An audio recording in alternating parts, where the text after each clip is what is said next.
Hello everyone, my name is Heather and I thought I would just do a kind of introduction video and kind of tell you about me a little bit, who I am, what I do with couponing, and kind of how I go about it and how I see it, and see if I'm someone that you relate to and want to follow and maybe have some similarities with.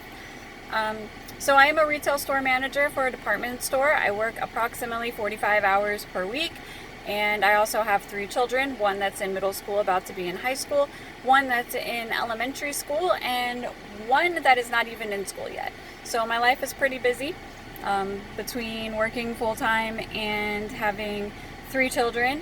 My oldest daughter sometimes she does after-school activities like chorus and drama and things like that. So things can get pretty hectic.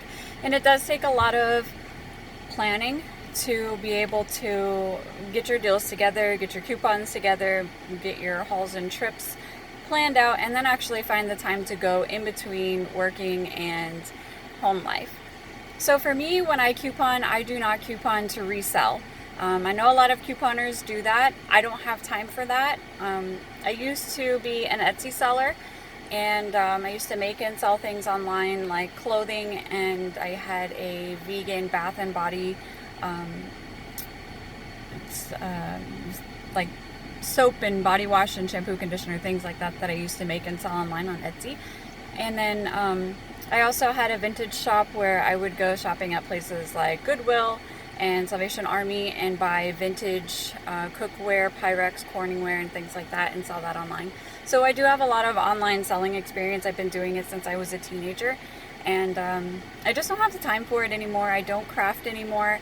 I don't do the Goodwill stuff anymore. I have tons of it in my garage that I never got even around to listing because things just got too hectic having a family and a full-time job.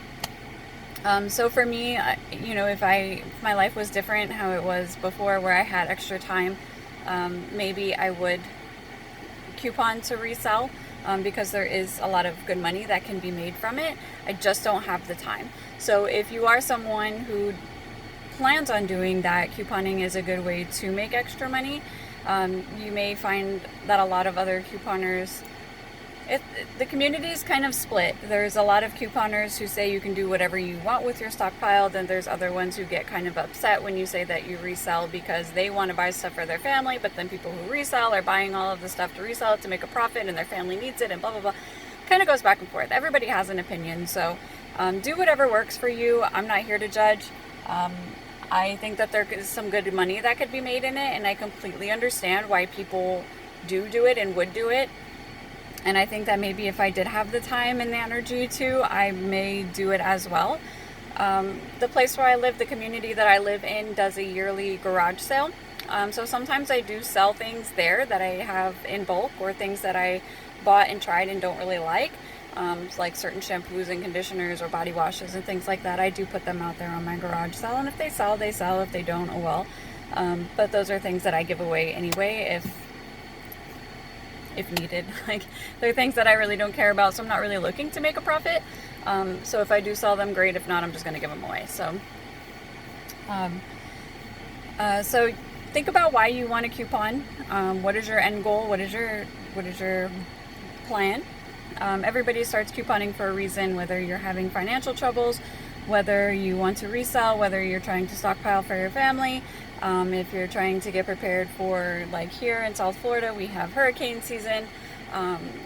Being prepared ahead of time for things like that is great, because when hurricanes are approaching, it gets crazy and you cannot find anything. So it's good to have some of the stuff already stocked and planned and ready to go for things like that. So that was one of my reasons. But my main reason that I wanted to start couponing was because I planned on purchasing a house, and I also wanted to buy a new car. So when I first started couponing, I thought, okay, I'm going to be able to buy all of this stuff. I'm going to save so much money and it's going to be great. Turns out that you can spend a lot of money saving money. So especially if you're part of like Facebook groups or Instagram. I don't have Instagram, but I know that there's a big following for things like this on Instagram. So if you are part of that and you start to see all of the things that people are going to get, it seems like a really good deal, and you see them buying 10, 20, 30, 40, 50, up to hundreds of these things, and it looks really appealing and you want to go and do it. And if you do, and if you follow everything and you chase everything and you get all of these things, even if it's stuff that you would never use, you're wasting money. The whole point of this is to save money. If that is your plan, if your plan is to coupon to save money or stock things for your family, if you're chasing all these deals on stuff that are not something you would want, need, or use for your family or your lifestyle, then it's kind of a waste. If you're doing it to resell it, like when people go and buy hundreds of things of makeup or Revlon and Almay makeup and then resell it, then that's their end game. And if you're not planning on reselling it, then you're just wasting money, because nobody needs 500 lipsticks. Okay? You're not going to be able to go through all of them before they expire, so what's the point of buying them? Pick and choose your deals wisely. Pick and choose what you want to get.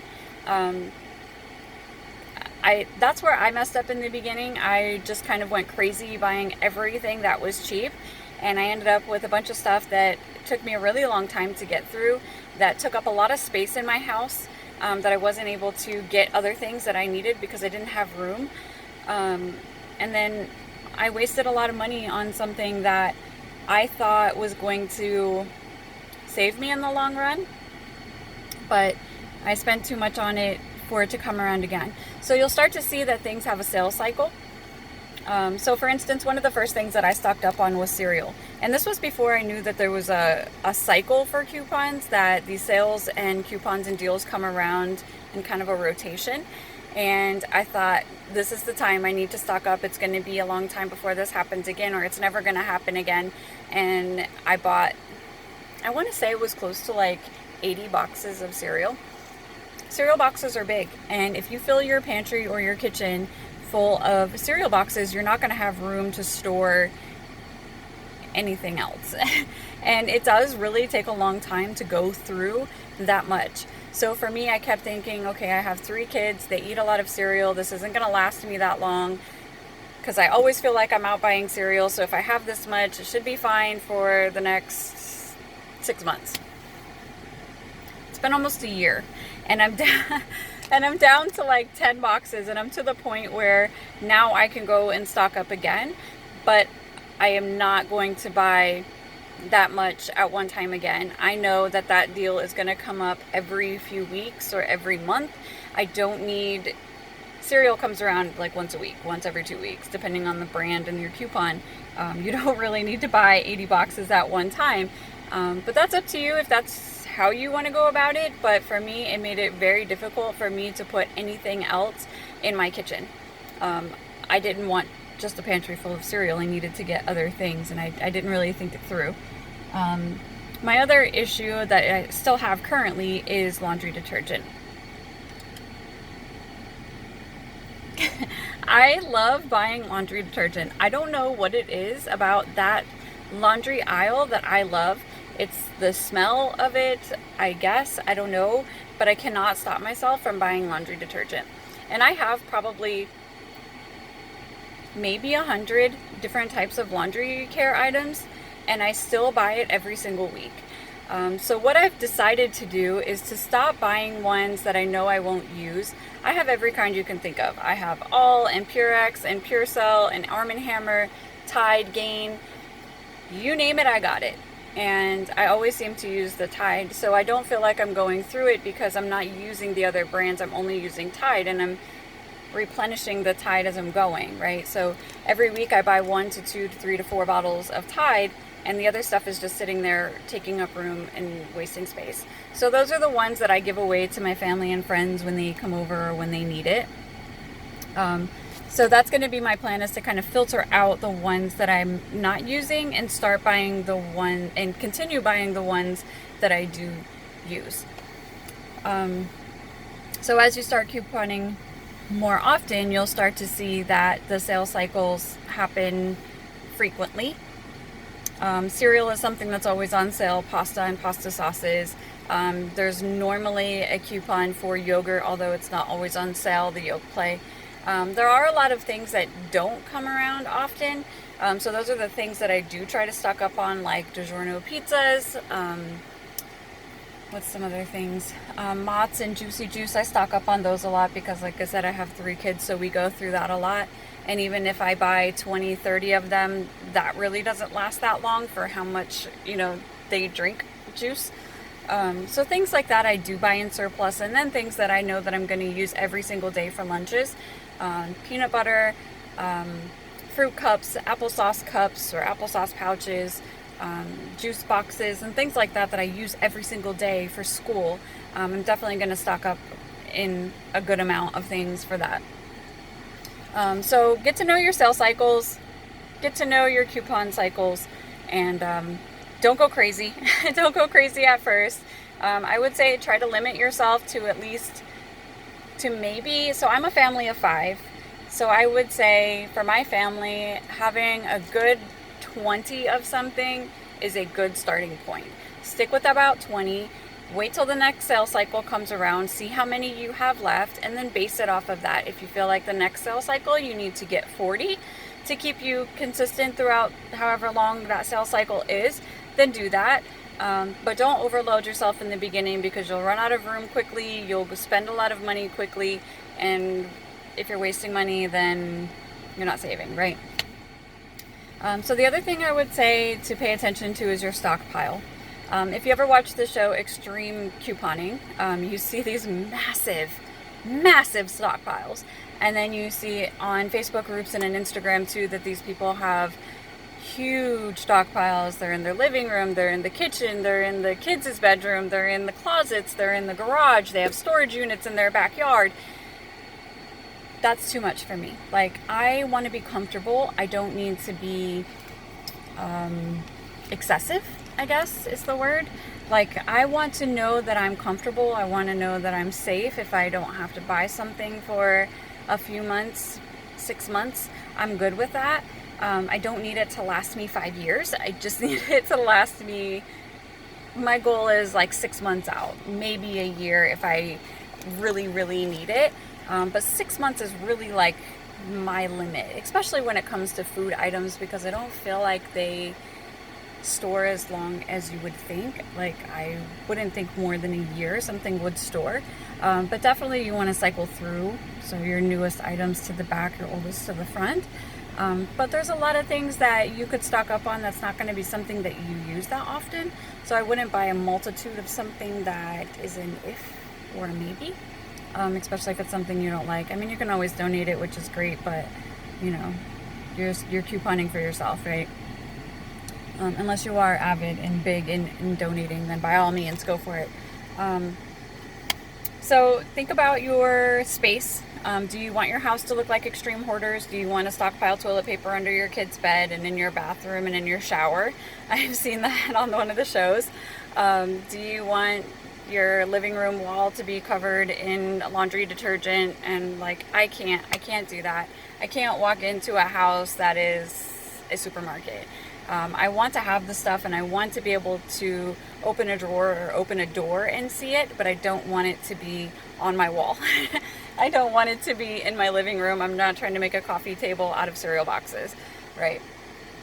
So how much space are you willing to dedicate? So think about that too as you're shopping. Do you have space to store this? What is your storage solution?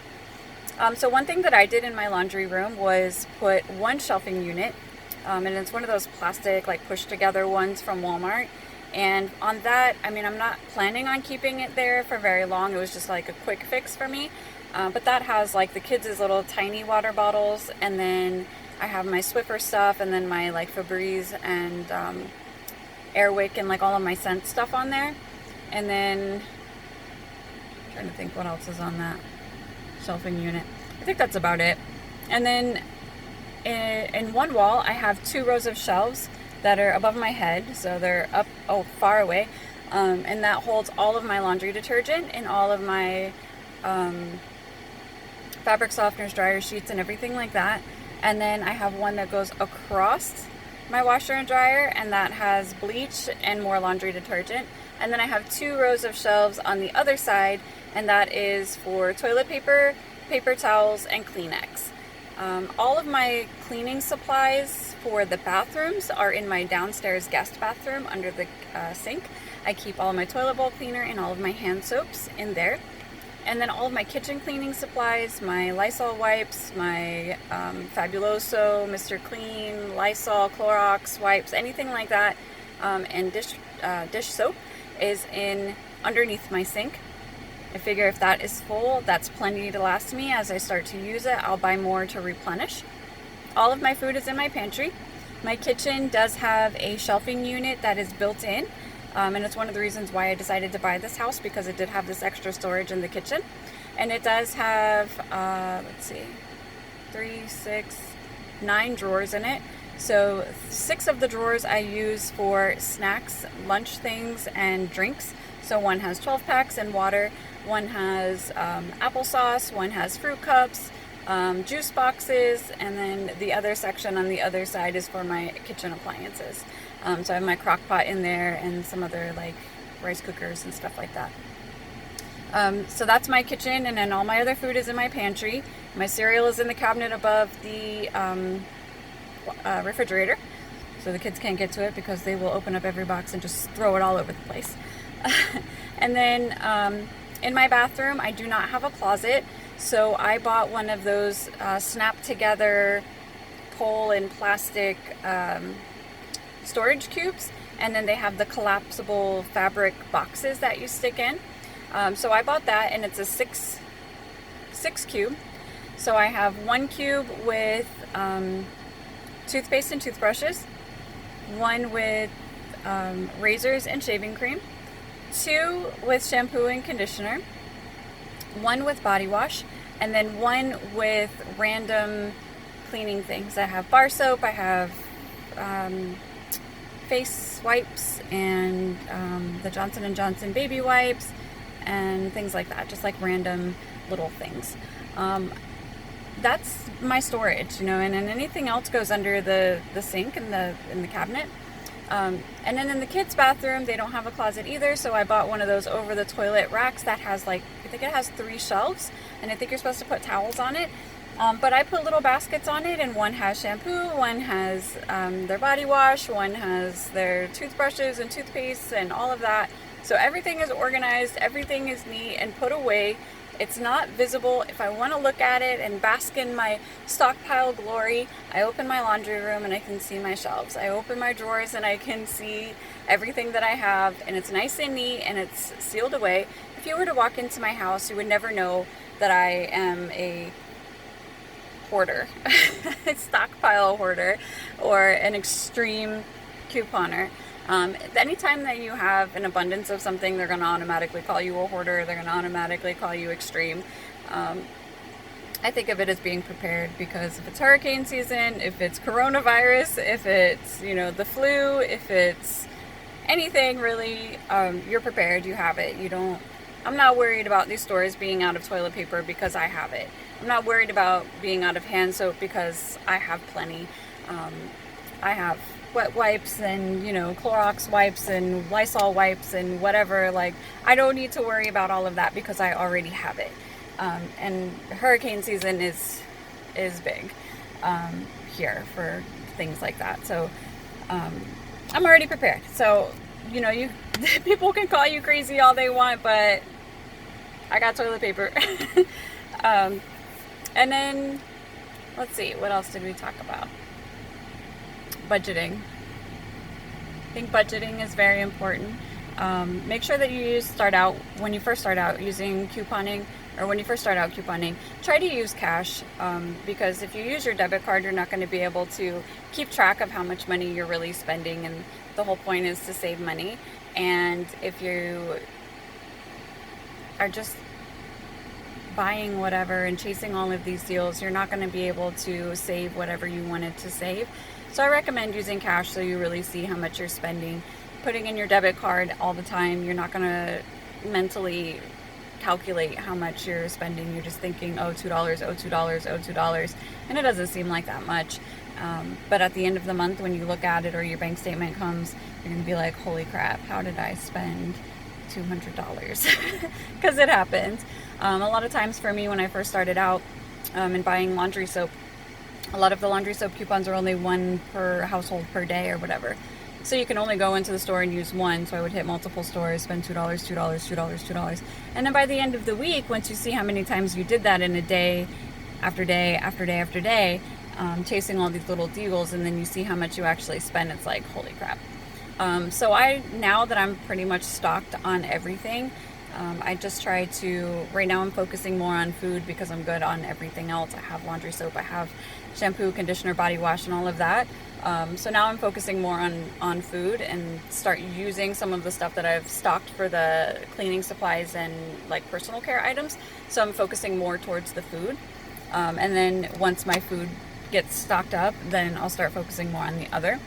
So I would say that you need to make a budget and then decide how much of that budget is going to go towards food and how much of that budget is going to go towards cleaning and personal care. It makes it a lot easier because you can pick your priority and which one is your higher need. Is it food or is it the other? And then you can budget your money accordingly. And then you also want to make sure that you keep your household budget separate from your couponing budget, because there's a lot of things that you're not going to be able to buy using coupons and you're still going to have to spend money on. Things like produce and things like meat. Those things you don't really get coupons for. Sometimes you do, but it's very rare. The meat coupons are going to be more processed things like bacon or ham or hot dogs and things like that. Produce you may get frozen. But you're not going to get a lot of fresh produce. So what I do is I do have a Costco membership and I buy my meat in bulk at Costco and I separate it myself. For steaks, I buy whole roasts and I cut them into steaks myself. Hamburger, I just buy in giant packages and I separate and freeze. For produce, when it's farmers market season here in Florida, it's from October to April. I normally go to the farmers markets and buy produce because it's way cheaper. And then they did just open a freestanding farm here in my area, so even when farmers market season is over, that farm is still open. It does get a little bit more expensive when farmers market season is closed, but it's still cheaper than buying produce at Publix. And the produce at Costco, even though you can buy it in bulk, I feel like it goes bad a lot faster than the stuff at Publix. So you got to kind of like play around with it and figure out what's going to work best for you and your family. That's what I found works best for me, and overall savings wise. A long time ago I used to buy my meat at Walmart, so I know that's a little bit cheaper than buying from Publix, but I have found that Costco or maybe Sam's, I don't know Sam's prices, but Costco for me works a lot better buying in bulk and separating myself. So that's all I have for right now. Let me know if you have any questions. I've been couponing myself for about a year and a half. And the whole reason that I started couponing was because I wanted to buy my house and buy my car. And I was able to do that about 4 months ago. I purchased my first house. And then about 2 months ago almost, I have purchased my new car. And I cannot be happier. And it's all because I really stuck with it and made a lot of mistakes along the way and tried to really focus and be better at my deals and couponing and the stores. So the stores that I like to go to the most are Publix and Walgreens. A lot of my videos are going to be at Walgreens because I go there probably 4 to 5 times per week. Because a lot of the deals you have to do separately to be able to get all of your register rewards and points. You can't do them. I don't do back-to-back transactions. I'm sure there's some people that do, but I don't. So I only go there once, and then if I need to do another transaction in that same day, I'll go to a different Walgreens, but I won't stand in the same Walgreens to do back-to-back transactions. So Publix, I normally do one, maybe 2 shopping trips per week. Walgreens, I go to about 4 or 5 times per week, and sometimes multiple times per day at different stores. And then I usually do either Family Dollar or Dollar General once per week. And depending on how these videos go, maybe I'll start doing that a little bit more. Family Dollar and Dollar General used to be the only place that I liked to go couponing, but I've kind of shied away from them now that I've figured out Walgreens. So we'll see how it works out, which videos get the most views and hopefully some likes and some comments. So if you have any questions about anything, please let me know. I'm still learning a little bit myself, and I'm still making mistakes along the way. I'm not afraid to post my mistakes, so if I make some, I'll be happy to share it with you so you don't make the same one.